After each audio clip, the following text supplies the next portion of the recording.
Diamonds, the most precious and beautiful stone, arguably the finest and most beautiful natural thing that could be found. Or are they? For years it was known that diamonds could only be found in certain parts of the world like India, South Africa, Australia and Russia. But what about in a lab? Yes, I'm referring to lab diamonds, which are no secret to the world and have seen a rise in popularity in recent years. But they hold some controversy as there are discussions being made whether they should be deemed acceptable. Despite the questions surrounding lab diamonds, there are customers choosing them. In fact, there are people favouring them over natural diamonds. So in today's video, I'll be talking about the history of diamonds and the rise of lab diamonds, discussing the differences between the two, whilst also addressing the controversy of lab diamonds and concluding whether they should be accepted. Let's start by tracing back to the origin of diamonds. The earliest diamonds were discovered in India, specifically the Golconda region during 800 BC,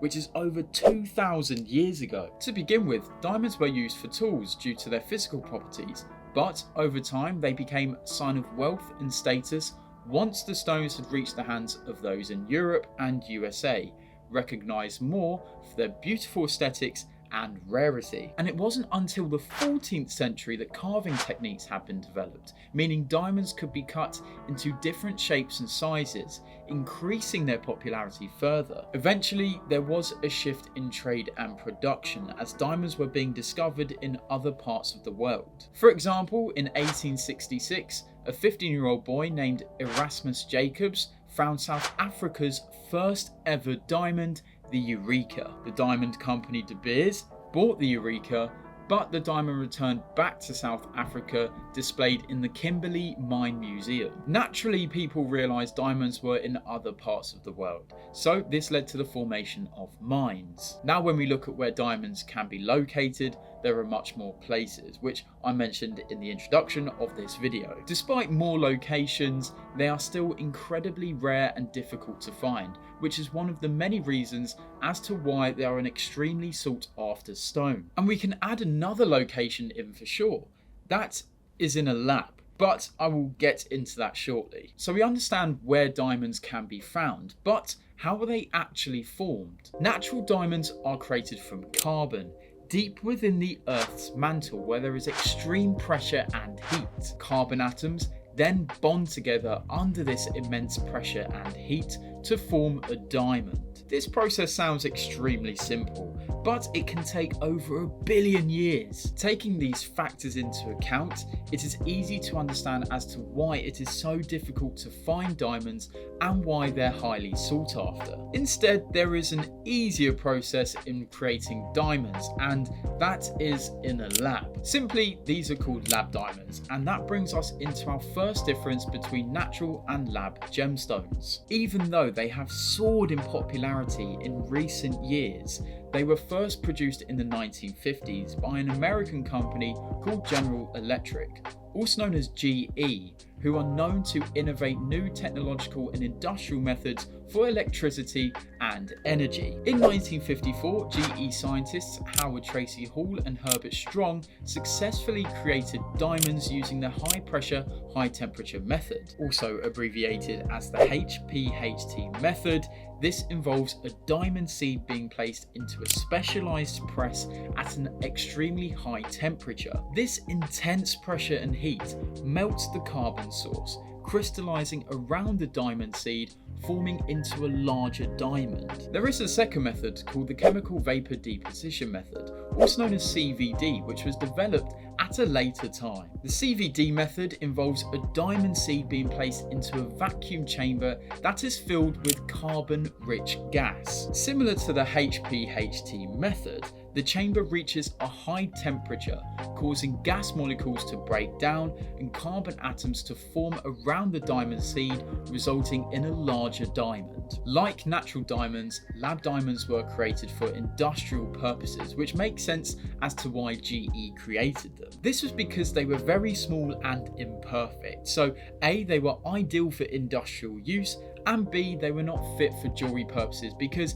they didn't look great. But during the 70s, there were advancements made in the HPHT method, which saw lab diamonds being made to a higher standard. Then a decade later, lab diamonds were available for jewelry production and purposes, as they were being viewed as gem quality. They were even approved by the Gemological Institute of America in 2007, which kind of authenticates lab diamonds as real diamonds in a way. Even now, there has been a shift in consumer preferences, where customers are favouring lab diamonds over natural ones. The rise in popularity of lab diamonds has happened due to many reasons, which I will touch on soon in the video. Whilst the main difference between natural and lab diamonds rely on their origins, there is another key difference, and that is the financial aspect. The cost of producing lab diamonds is less expensive than the whole process of finding and sourcing natural diamonds. In addition to this, the time it takes for lab diamonds to be created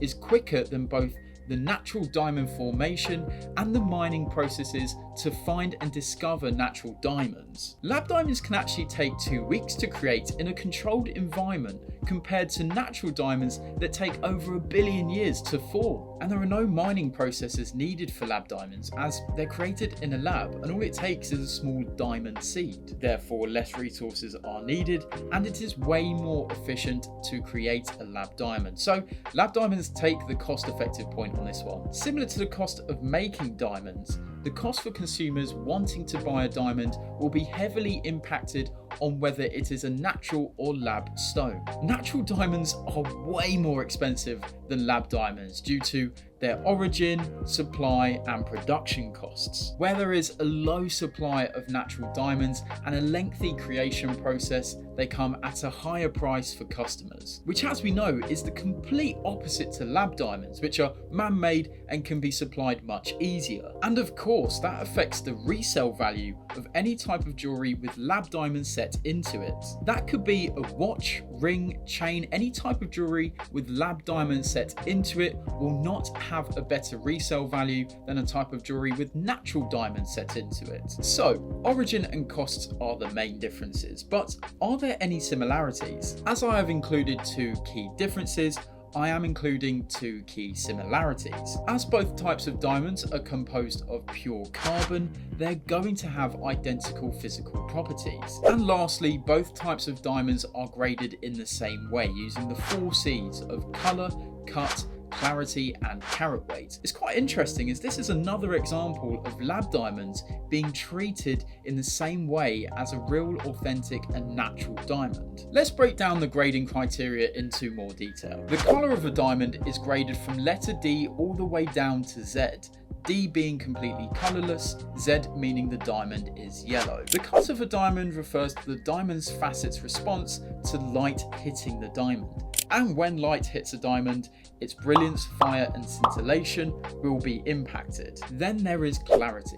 In a nutshell, clarity is how clear the diamond is, and it will be looked under a microscope by a gemologist for any inclusions and fractures. Like the colour, there is a grading system for clarity, from FL meaning flawless to I3, which is the lowest grade of inclusion. The final part of the grading system is the carat weight, which isn't as deal-breaking as the other C's in this grading criteria. For example, you could have a really small or light diamond that is colourless with little to no inclusions and sparkles beautifully in the light. That is priced and valued higher than a large diamond with tints of yellow, low clarity and a poor cut. Ultimately, it is the aesthetics of a diamond that matters most. So we have settled the differences between the pair, but also highlighted their similarities, which brings us nicely into the next part of this video, the value and pricing of the two. The values between natural and lab diamonds